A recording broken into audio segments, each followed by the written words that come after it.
आज दिनांक 19/6/2025 रोजी 2:30च्या सुमारास मुळामुठा नदीवरील पाण्याचा विसर्ग वाढणार असल्याची माहिती खराडी पोलीस ठाण्यास मिळाल्याने सोपानी खांडेकर व पथक असे खराडीहून केशवनगरकडे जाणाऱ्या मुळामुठा नदीवरील बांधाऱ्यावरील पुलावरील रस्ता बंद करण्यासाठी गेले असता एक इसम मोटारसायकलसह बांधाऱ्यावर मध्यभागी असल्याचे अडकून दिसले।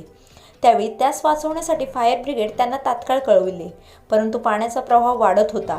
तो इसम पाण्यात वाहून जाण्याची शक्यता असल्याने सोपानी खांडेकर, पोलीस अंमलदार दोरंगे, पोलीस हवालदार सय्यद, पोलीस अंमलदार गायकवाड, महिला पोलीस अंमलदार थोरात, महिला पोलीस अंमलदार मालवंडे, पोलीस अंमलदार साळके, पोलीस अंमलदार काळे यांनी स्वतःच्या जीवाची पर्वा न करता दोरीच्या साहाय्याने मानवी साखळी बनवून सदर इसमास सुरक्षितरित्या बाहेर काढून त्याचे प्राण वाचवले। तसेच सदरचा रस्ता बॅरिकेड लावून पूर्णपणे बंद करण्यात आला। प्राण वाचवण्यात आलेल्या इसमाचे नाव नवाज कोतवाल, वय 38, तुकाराम नगर, चंदर नगर, पुणे।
तुम्ही जर आमच्या चॅनलवरती नवीन असाल तर आमच्या चॅनलला लाईक, शेअर व सबस्क्राईब करा। तसंच बेल आयकॉनचं बटन दाबून कमेंट करायला मात्र विसरू नका, कारण बातमी तुमची, साथ आमची। आपल्या हक्काचं चॅनल। धन्यवाद।